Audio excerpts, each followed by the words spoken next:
তো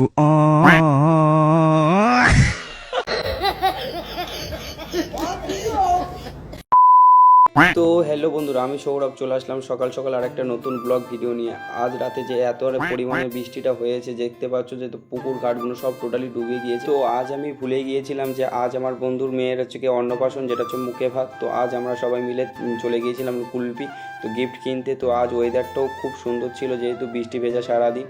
তো ওখান থেকে হালকা করে তেলটা মেরে নিয়ে চলে যাচ্ছি আজকে। এখন আমরা লক্ষ্মীকান্তপুর, যেহেতু কুলপির মার্কেটটাই আজকের বন্ধ ছিল, কিছু ভালো কিছু ছিল না। তো ওখান থেকে যখন যাচ্ছিলাম আমাদের যেহেতু ট্রেন লাইনের গেটটাও পড়ে গেল, ভাগ্যটা এতটাই খারাপ। ওখান থেকে চলে গেছিল লক্ষ্মীকান্তপুর কমলাবা সাইকেল স্টোরে। তো ওখান থেকে একটা আমাদের সাইকেল পছন্দ হয়েছে, কিন্তু আমরা যে এরকম বড় একটা বিপদের মধ্যে পড়ে যাবো সেটা ভাবতে পারিনি। কিন্তু এতটাই হারে যে বৃষ্টিটা হচ্ছে, মানে লক্ষ্মীকান্তপুরে জলটা দাঁড়িয়ে গেছে। তো আমরা কিছু না ভেবে সব ছেলেরা আবার গাড়ি নিয়ে বার হয়ে পড়েছি, যেহেতু যে আমাদের বেলাটা হয়ে গেছে অতিরিক্ত। যেহেতু ওখানে আমার সব বন্ধুরা দাঁড়িয়ে আছে, ওরা রেডি হয়ে, তো আমরা গেলে তবে ওরা হচ্ছে কি বার হবে।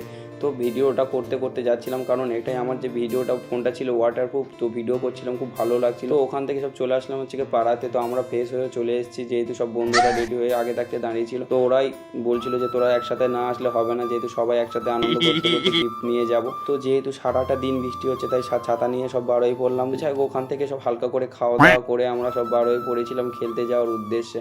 তো অনেক দিনের পর যেহেতু সব ছেলেরা একটা দিন বাড়িতে আছি, নদীর ধারের পুরো পাশে আমরা যেহেতু খেলি, আমাদের বর্ষাকালে মাঠ ঘাট সব ডুবে গিয়েছে। আমাদের এই সাইডটাই বর্ষাকাল হলে আর খেলা যায় না, যেহেতু ওই জন্য আমরা পারনে খেলতে যাই সব ছেলেরা। একটাই দিন রবিবার, এটা ছুটি থাকে আমাদের। ভিডিওটা একটু দেরি করে আসছে অবশ্যই তোমাদের কাছে, যেহেতু আমার কাজের চাপেও ভিডিওটা আনতে পারিনি। তো ভিডিওটা আজ এটুকুই করছি। যদি ভিডিওটা ভালো লেগে থাকে অবশ্যই পেজটিকে ফলো করে যাবে।